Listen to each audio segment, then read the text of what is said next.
Salve, salve, galera do Diário de São Paulo, Marauê Carneiro por aqui. Estamos no 9º episódio do Diodone TV, um programa de negócio, expertises, relacionamento, network. Hoje tenho o privilégio de receber uma pessoa que eu posso chamar de amiga, a Liana Bittencourt, CEO do Grupo Bittencourt, um grupo que já acho que vai comemorar 40 anos de existência. Exatamente. Esse ano, idealizado pela sua mamãe, Cláudia Bittencourt, uma referência aí na consultoria de empreendedores e empresas para o mercado de franquias, né? Vocês preparam empresários e empresas para poder, então é um tema, quanto que mais ou menos isso impacta na economia do varejo e dos negócios, o tema de hoje que é franchise. Liana, bem-vinda.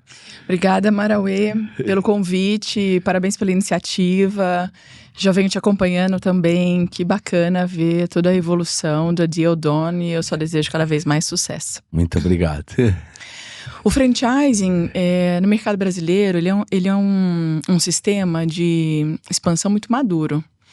Acho que, como modelo, o franchising se inspirou muito nos Estados Unidos, que era o berço do franchising.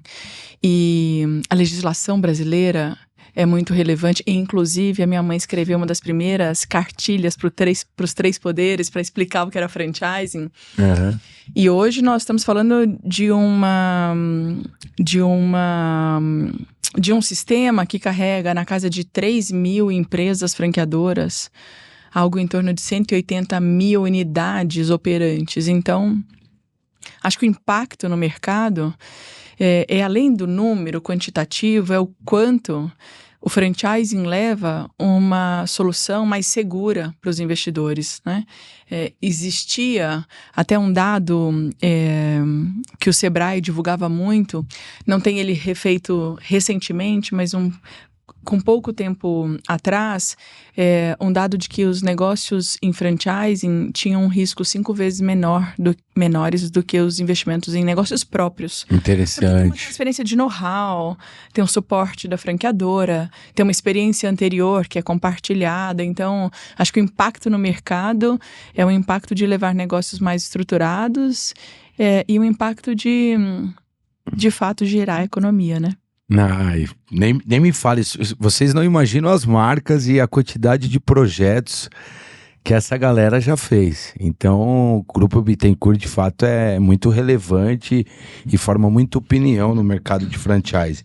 Mas, Liana, quais são os principais fatores que vocês consideram na avaliação de uma empresa para transformá-la numa franquia de sucesso? Boa pergunta, Marauê. Para se desenvolver um projeto de franchising, é bastante importante que essa empresa, denominada franqueadora, tenha um negócio que ela já validou e que compreende que é um negócio de sucesso. Até numa visão mais recente, muitas empresas começaram a lançar negócios sem estarem claras e sustentadas tecnicamente, que o negócio delas já eram viáveis o suficiente para escalar e ceder essa marca para um terceiro. Então, para mim, negócios de sucesso no franchising são negócios que já se testaram, que existe por trás daquela marca uma estrutura organizacional suficiente para suportar o franchising e que tem um investidor, que é esse, vamos dizer assim, franqueador, que tem claro o que é o franchising das melhores práticas, que não está lá para captar taxa de franquia de franqueado, mas está lá para construir uma relação ganha-ganha entre franqueado e franqueador. Então, acho que esses são os princípios. E até, Marauê, o Capitalismo Consciente nos convidou para desenvolver um movimento chamado Franchising Consciente, para levar cada vez mais essa visão de governança para dentro das empresas franqueadoras, essa visão da diversidade para as empresas franqueadoras. E eu acredito nesse caminho, sabe? De empresas que entendem que tem um asset relevante dentro da companhia, tem uma marca, um modelo operacional, e emprestam, cedem, licenciam durante um período para que outros operem. O que eu só abomino é viver de taxa de franquia, de fato não se estruturar e colocar a vida de outros em risco e a saúde financeira de várias famílias, né? Perfeito. E dentro da sua, vamos dizer assim, prateleira de produtos do Grupo Bittencourt, quais são as premissas, assim? Eu sei que vocês ajudam na manual da marca, mesmo na pesquisa de mercado. Quais são esses tópicos assim mais relevantes para criar uma estratégia eficaz? Marauê, a Bittencourt hoje atua, a gente denomina inteligência em rede de negócios, porque franchising é um modelo de canal de distribuição. Uhum. A gente pode ter outros, licenciamento, unidades próprias, revendedores, distribuidores, mas em franchising a gente é muito forte, talvez porque o mercado também confiou o suficiente para entender que franchising é um canal para se expandir. E quando a gente pensa nisso, os primeiros passos para estruturar uma empresa em franchising são: primeiro, fazer uma avaliação de franqueabilidade. É algo que certifica para esse franqueador que ele tem de fato um negócio na mão. Que esse negócio gera caixa para o franqueado, gera caixa para o franqueador e no tempo ele pode ter retorno de investimento a partir da expansão com franquias. E eu já faço o grande alerta que franchising não é um negócio de curto prazo, não é um negócio de rentabilidade em poucas unidades. Quando se pensa em franquia, deve-se pensar em médio e longo prazo, deve-se pensar em um número de unidades para uma expansão territorial que nós temos, que é um território bastante relevante. Então, primeira fase é essa análise de franqueabilidade, a clareza dos dados societários, como que essas operações vão funcionar tributariamente e qual é a equação de potencial de consumo, de expansão e potencial financeiro. Depois, se esse empreendedor tomou a decisão que esse é um negócio que ele acredita ser viável, e muitas vezes a gente presta esse tipo de consultoria para as marcas, aí você tem etapas mais operacionais, desenvolver a documentação jurídica, que hoje a legislação brasileira é uma legislação bastante madura, então nós temos a circular de oferta de franquias, que oferece a um franqueado a oportunidade de conhecer todos os dados que são relevantes para ele antes da tomada de decisão. Então, balanço das companhias, se essa companhia tem algum processo que possa interferir na marca, lista de franqueados e ex-franqueados. Então, a legislação faz com que esse candidato acesse esse documento e tenha informações suficientes para tomada de decisão. E eu sempre faço o alerta, não é suficiente. Vá conversar com franqueados da rede, bata um papo, mas a gente desenvolve essa parte de documentação jurídica. Existe um órgão regulamentador hoje no Brasil?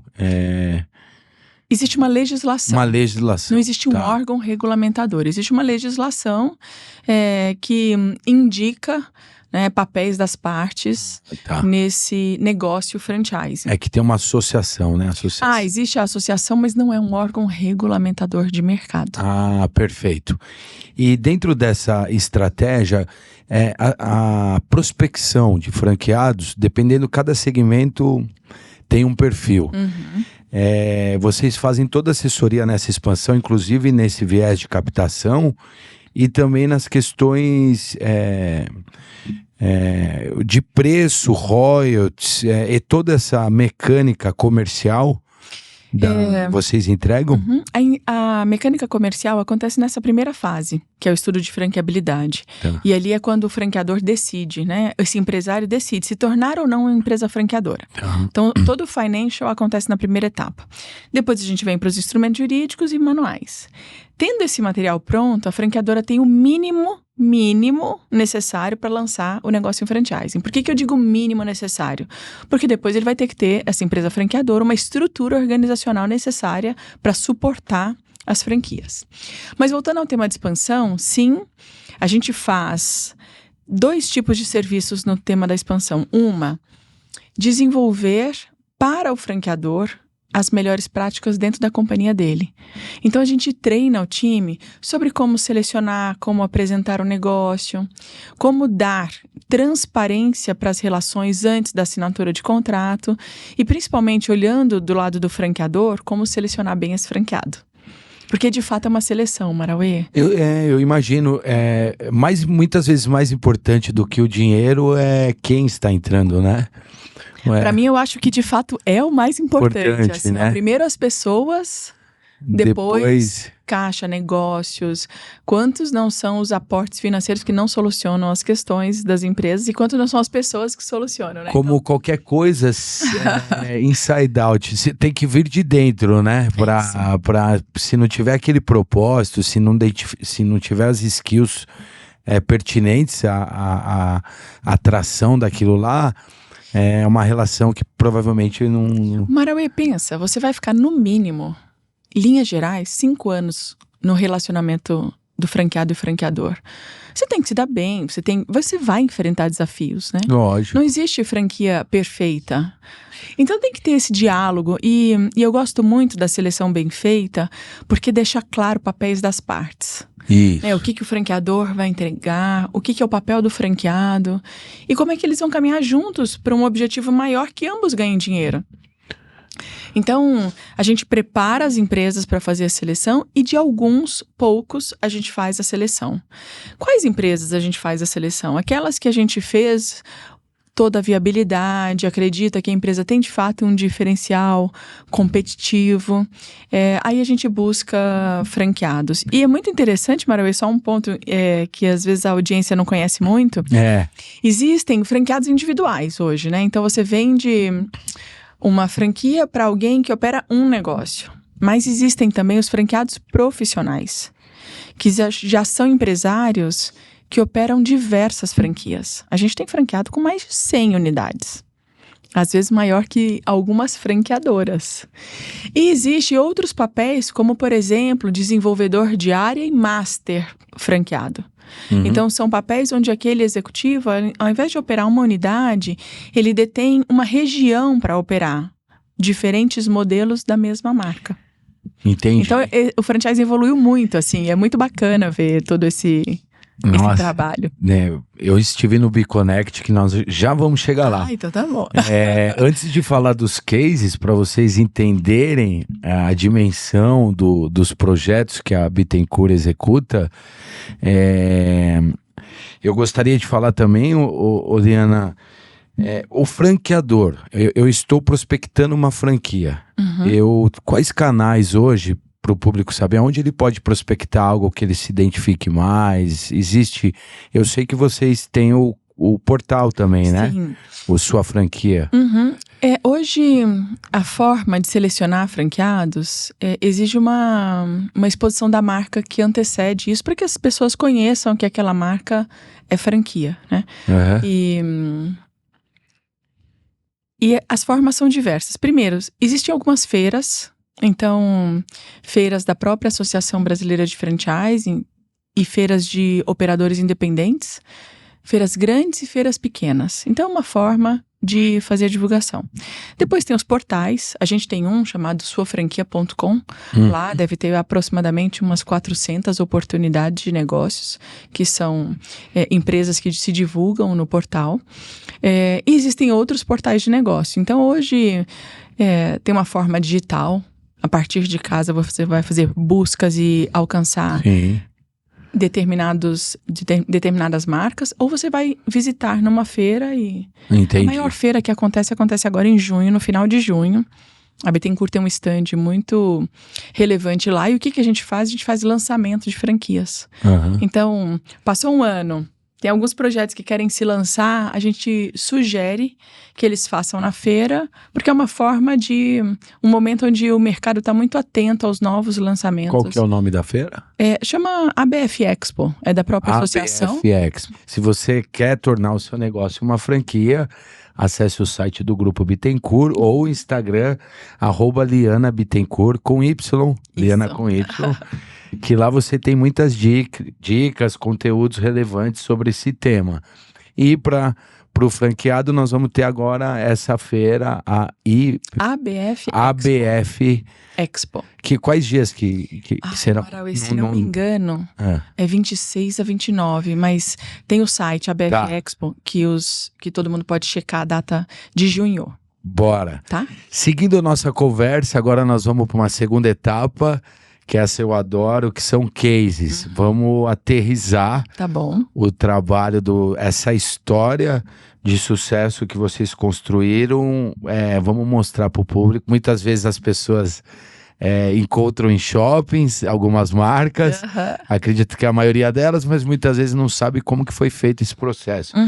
Então vamos lá, Liana, sinta-se à vontade, escolha 2 ou 3 cases que você tem orgulho de contar e muitas vezes as pessoas não sabem que passou pela mão de vocês. Ah, que legal. Você sabe que enquanto você estava fazendo a pergunta, eu pensando, o que eu vou falar, né? Para não gerar ciúmes em nenhum cliente. Mas tem uma cliente bastante querida e eu vou falar sobre ela porque ela acabou de ganhar como a melhor franqueadora do ano. Foi eleita pela Associação Brasileira de Franchising a melhor franqueadora do ano, que é a Sodier Doces. Sodier Doces, da dona Cleusa, e hoje do Diego, seu filho. Nós começamos com eles há alguma coisa próxima a quase 20 anos. E na ocasião, Marauê, eles chegaram no escritório com algumas operações, com diversos desafios e utilizavam na ocasião outra marca chamada Sensações Doces. E a gente entendeu que, e ela até fala isso em algumas entrevistas, a gente ajudou a entender quais eram os assets que ela tinha na mão. Então ela não tinha uma marca, mas poderia criar, mas ela tinha um produto muito bom, ela tinha uma rentabilidade nas operações. E acho que a gente pegou na mão da dona Cleusa mesmo, assim, naquele momento, para construir um projeto. E eu abraçaram a ideia. Literalmente. E esse é um pouco do propósito da Bittencourt, sabe? A gente vive... Até hoje, mais cedo, eu estava com uma pessoa que nos escolheu como fornecedor para seguir. Ela fala, Liana, a diferença é que vocês parece que estão parte do time. Eu acho que é um pouco disso, porque o propósito da Bittencourt né, ajudar as empresas a se desenvolverem, multiplicar o sucesso que elas já alcançaram e realizar sonhos, né? É isso que a gente acredita que a gente faz lá. Não Legal. É projeto de franquia, não. É, de fato, ajudar esse empreendedor a avançar.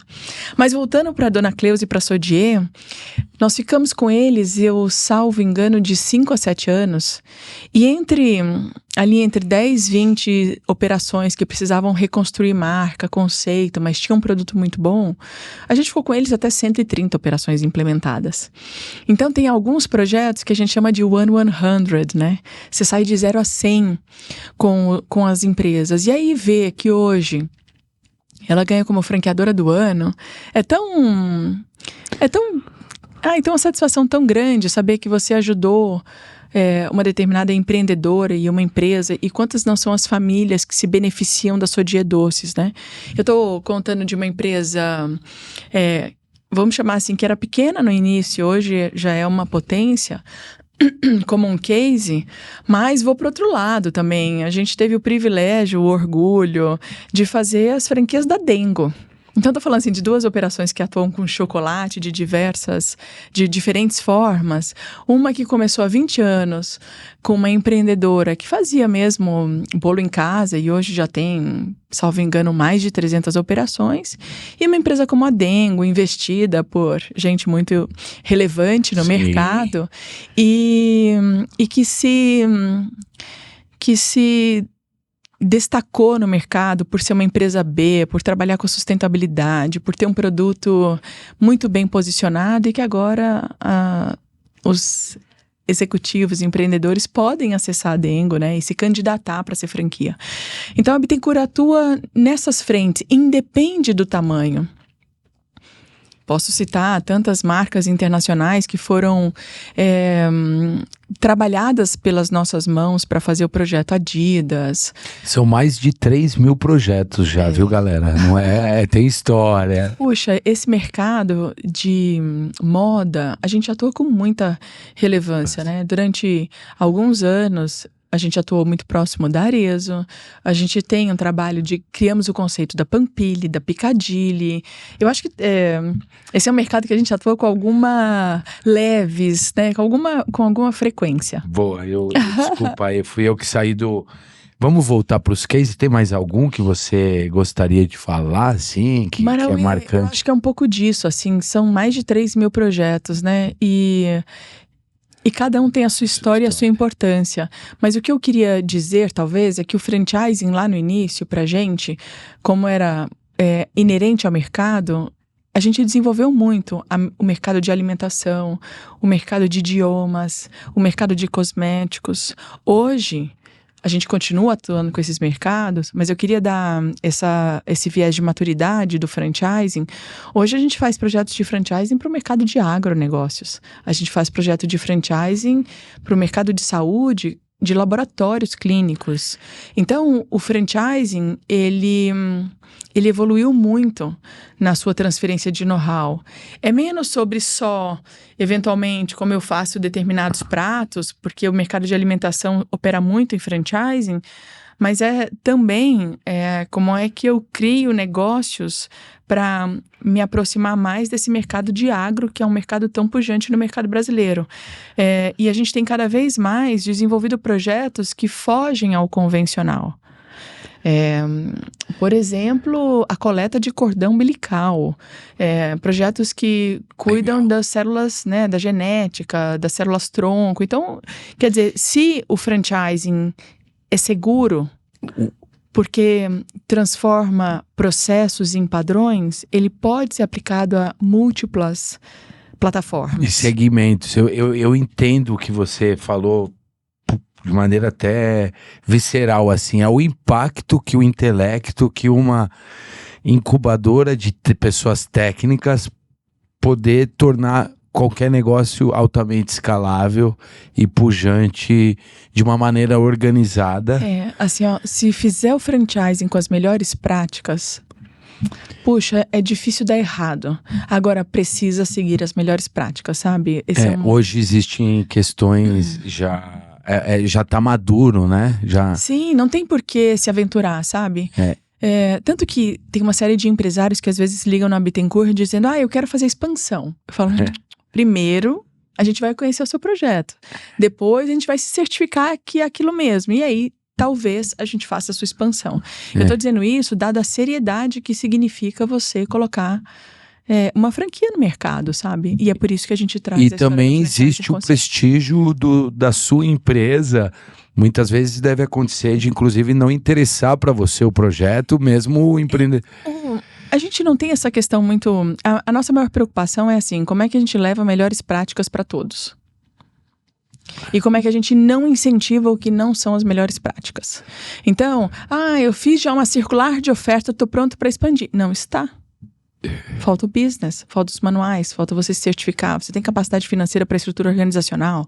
Então, um pouco dessa verdade para quem quer avançar com franquia, que tomar essa decisão de maneira correta, você tem tanto suporte nas melhores práticas para fazer bem feito, então a gente estimula que as empresas sigam nesse caminho. E já teve empresas que a gente disse para eles, olha, não está no momento, você não está maduro o suficiente. E esse empresário voltou 3 anos depois dizendo, fiz a lição de casa. Veja se eu tô maduro o suficiente agora, né? E aí era o momento. E avançou. E que legal, né? Porque ele não se colocou numa situação de risco desnecessário e nem trouxe outras pessoas pro risco. Até porque é daí que se constrói uma história com credibilidade e prestígio que vocês têm, né, há 40 anos. Liana, segunda parte do nosso programa. Tá curiosa? A gente tem um bloco aqui chamado Pitching Time.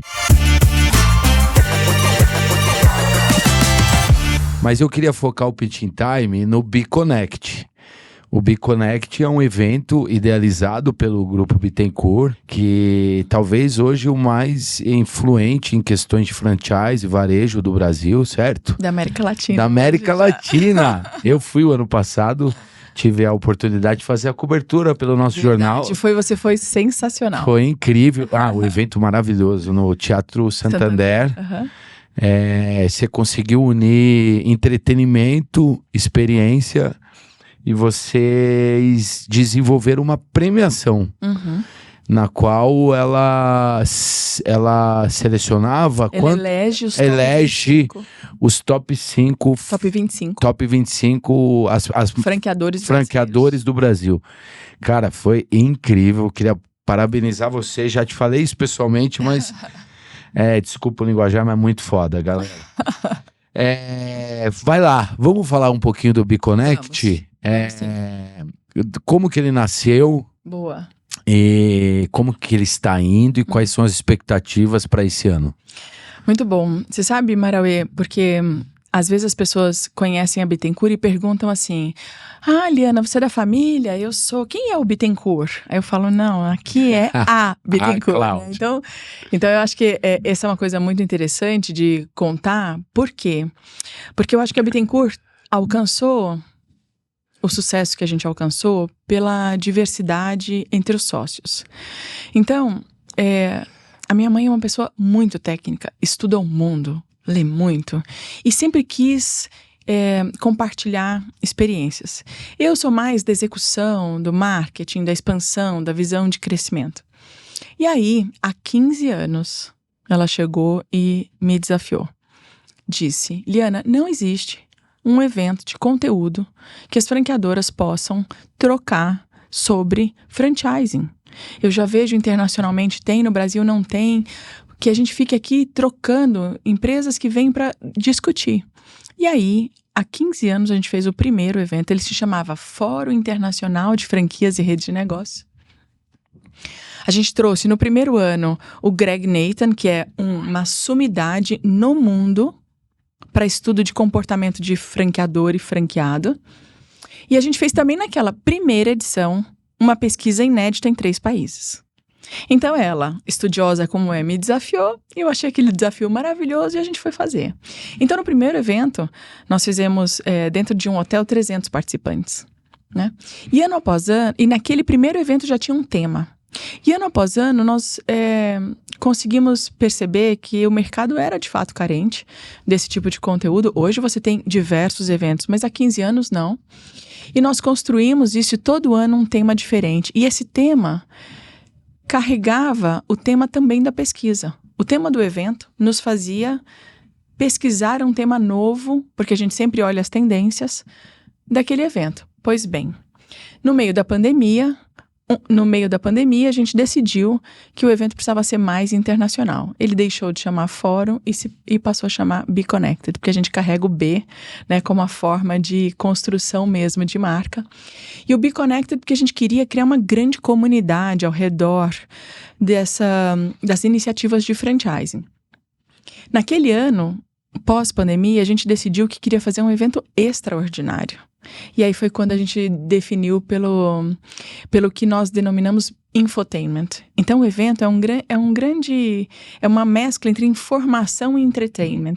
E o que a gente provoca é que as pessoas, os executivos, estejam lá, possam fazer muito networking, possam aprender, possam trocar.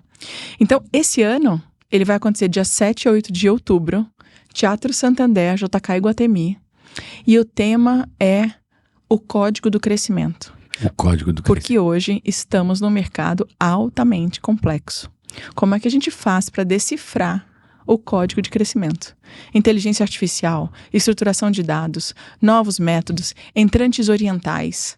É um mercado complexo e que a gente precisa aprender a decifrar esse código de crescimento. Então, a pesquisa vai permear esse tema.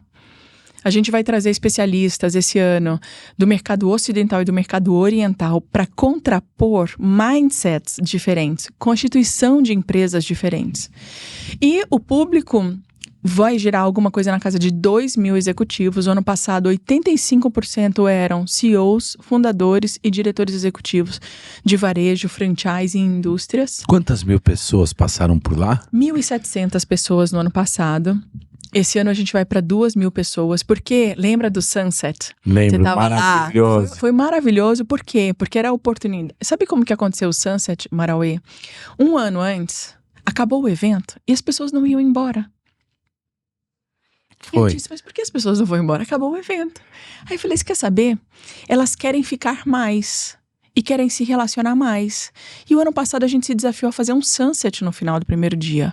Então a gente finaliza o conteúdo que vai ali das 9 até umas 5 da tarde e a gente sobe para o rooftop ali do JK e faz um sunset onde as pessoas têm a oportunidade, entre um drink e um papo, conhecer aquele público altamente qualificado.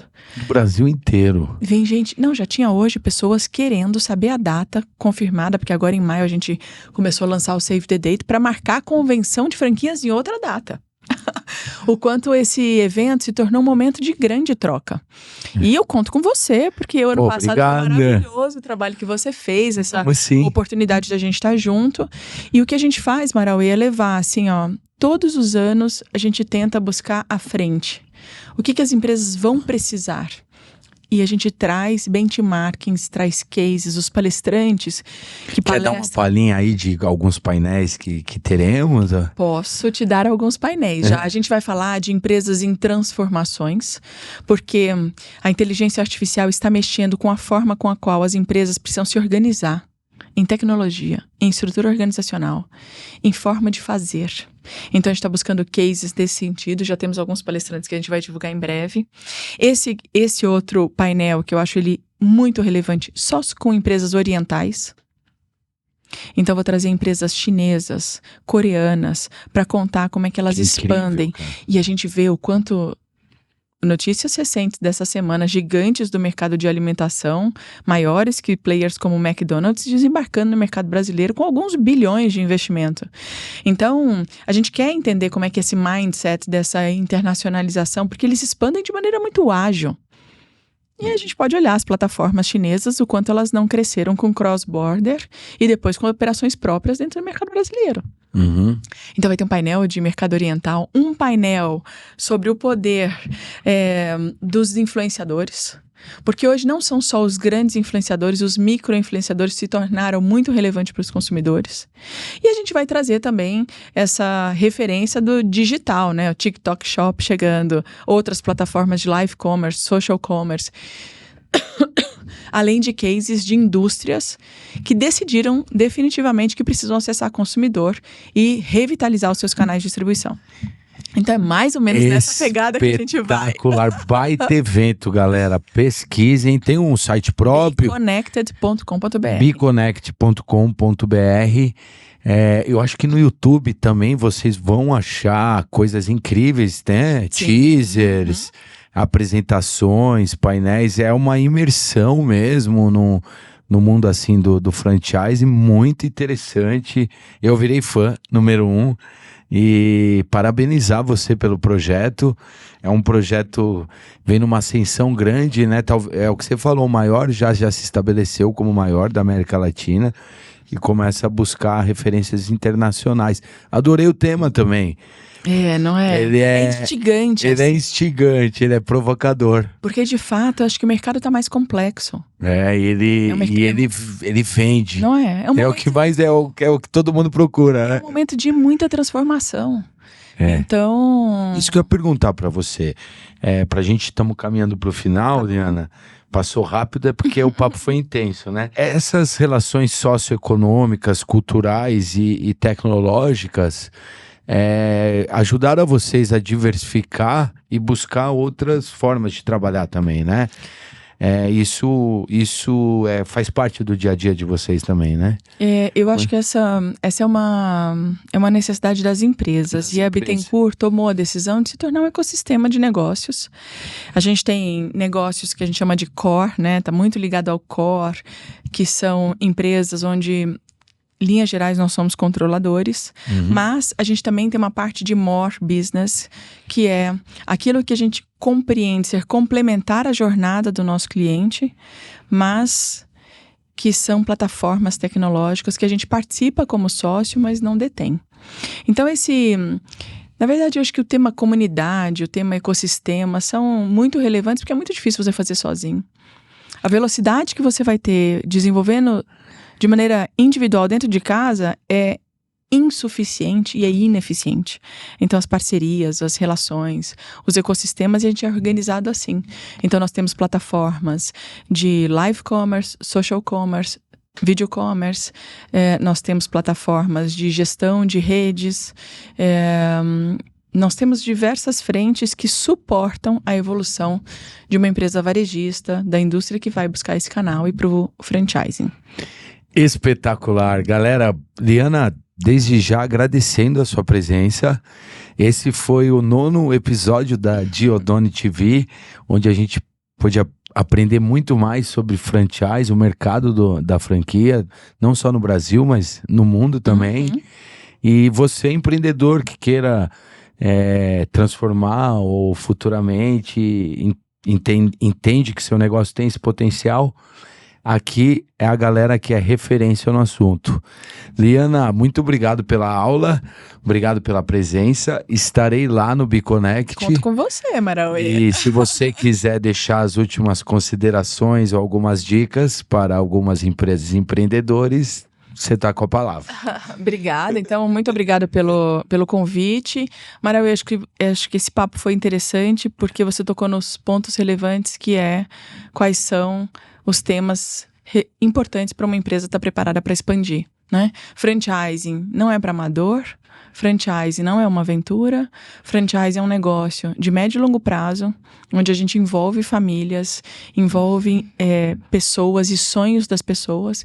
Então, quanto mais preparadas as empresas estiverem para tomar esse passo, melhor para todos. E eu acho que você tocou nesse ponto, que bacana que porque o que a gente tem que vender hoje é a realidade, vender o que é complexo tem que ser dito, aonde tem fragilidades tem que ser dito, e aonde tem assets relevantes também tem que ser privilegiado. Então, para mim, acho que essas são as últimas palavras de fazer um franchising bem feito, porque as empresas têm muito sucesso quando fazem. Quando você está ao lado dos bons, a chance de você dar certo é maior, né? E ninguém faz nada sozinho. Ninguém faz nada sozinho.